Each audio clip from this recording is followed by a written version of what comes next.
राधे राधे। सभी को दिवाली की ढेरों शुभकामनाएं। आज के इस वीडियो में मैं आपको दिवाली की सरल और पूरी पूजा विधि बताने जा रही हूँ। सबसे पहले जिस स्थान पर हम दिवाली की पूजा करेंगे उसे अच्छी तरह से साफ कर लेंगे।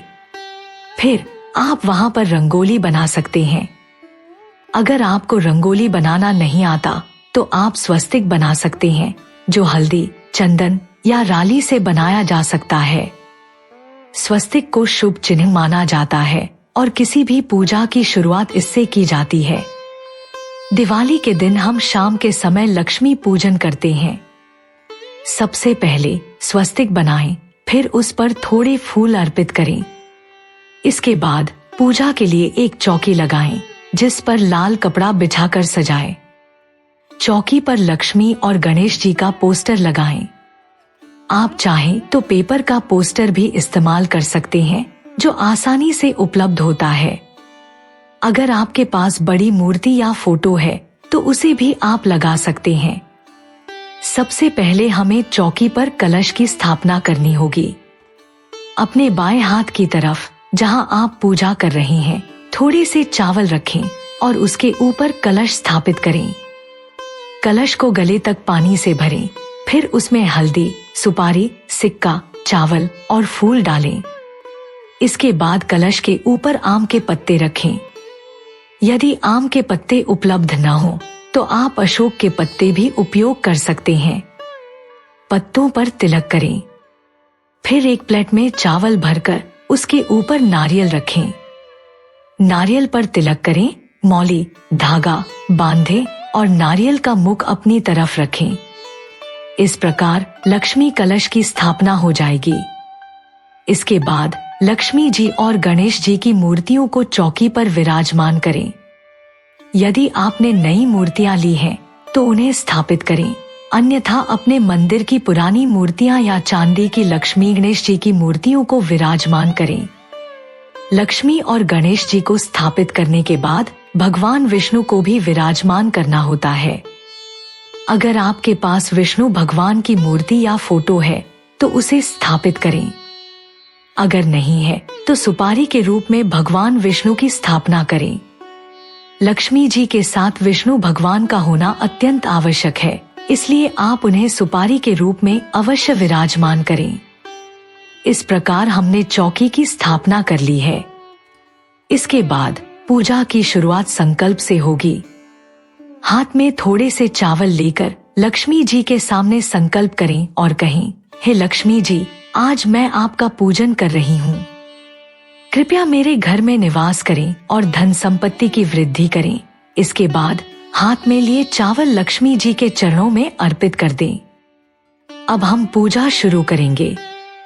पूजा में सबसे पहले शुद्धिकरण करेंगे। भाव रूप में सभी देवी देवताओं को स्नान कराएंगे। दिवाली के दिन एक बड़ा अखंड दीपक जलाया जाता है, जो पूरी रात जलता है। दीपक को चावल का आसन देकर जलाएं। आप चाहे तो थोड़ा सा चावल या फूल रखकर भी दीपक जला सकते हैं, या फिर स्वास्तिक या अष्टदल कमल का चिन्ह बना सकते हैं। मैंने यहाँ स्वास्तिक बनाया है, लेकिन यदि आप ऐसा नहीं करना चाहें तो बस थोड़े से चावल रखकर दीपक जलाएं। दीपक जलाने के बाद हम सभी देवी देवताओं को वस्त्र के रूप में कलावा, मौली अर्पित करेंगे। हमने उन्हें स्नान करा दिया था, अब कलावा अर्पित करेंगे। गणेश जी को हमने जनेऊ, यज्ञोपवीत समर्पित कर दिया है। विष्णु भगवान को वस्त्र स्वरूप कलावा और जनेऊ अर्पित करेंगे। जो पोस्टर हमने लगाया है उसमें लक्ष्मी जी, गणेश जी और सरस्वती माता है, इसलिए सभी को कलावा अर्पित करेंगे। लक्ष्मी माता को चुनरी समर्पित की जाएगी। इसके बाद सभी देवी देवताओं को चंदन और रोली से तिलक करेंगे और अक्षत, चावल अर्पित करेंगे। दिवाली पूजन उत्तर दिशा की ओर मुख करके करना चाहिए, क्योंकि यह दिशा लक्ष्मी जी और कुबेर जी का स्थान मानी जाती है। अगर उत्तर दिशा संभव न हो तो पूरब दिशा में भी पूजा कर सकते हैं। पूजा के दौरान सभी देवी देवताओं को फूल अर्पित करें, विशेषकर लक्ष्मी जी को कमल का फूल, क्योंकि यह उनका प्रिय पुष्प है। कमल का फूल आसानी से मिल जाता है और आप इसे कुछ दिन पहले खरीद कर पानी में रख सकते हैं, जिससे यह ताजा रहेगा।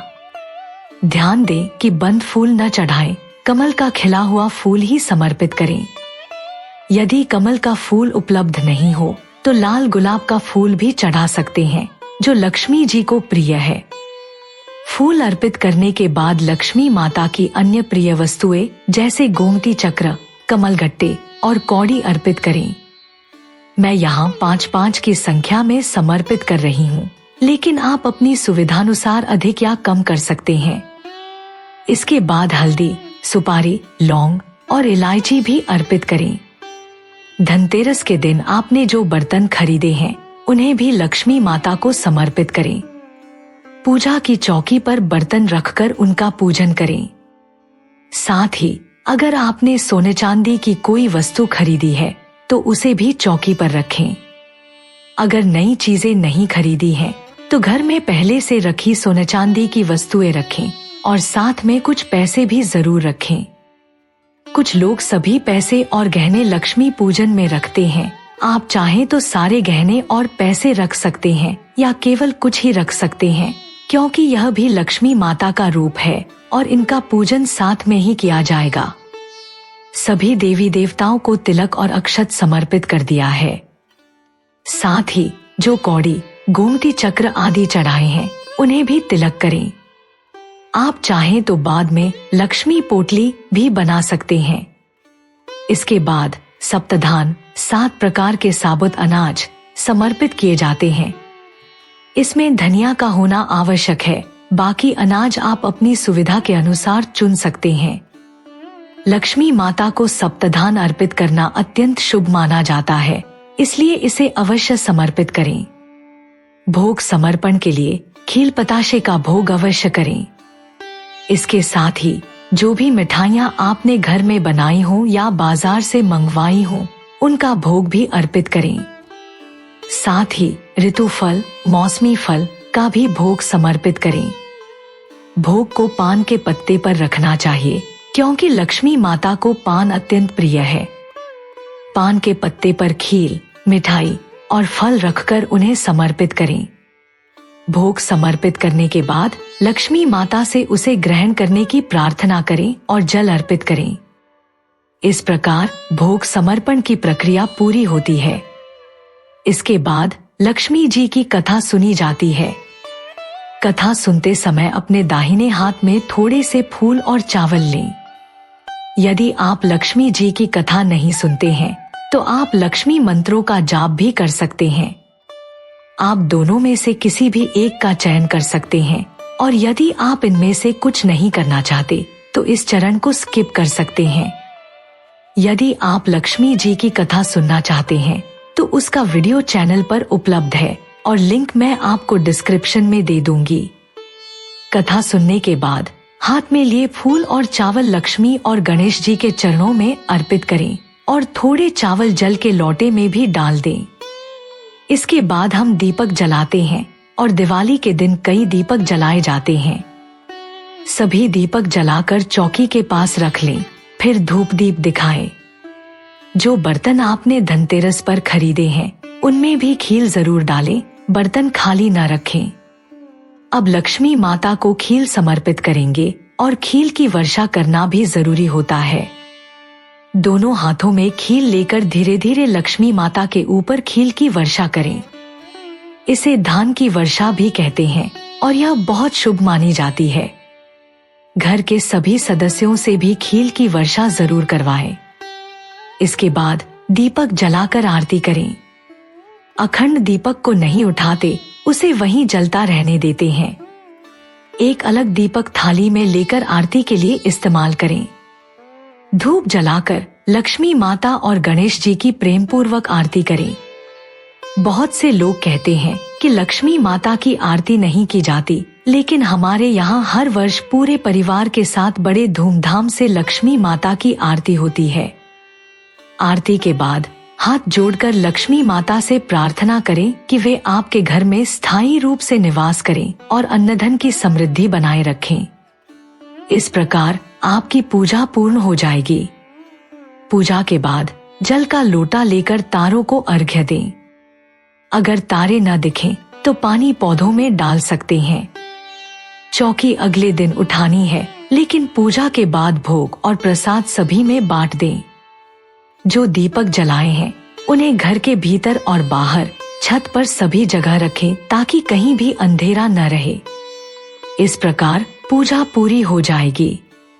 इसके बाद आप चाहें तो लक्ष्मी पोटली बना सकते हैं। लक्ष्मी पोटली कैसे बनाते हैं इसका वीडियो भी मैंने चैनल पर अपलोड कर दिया है।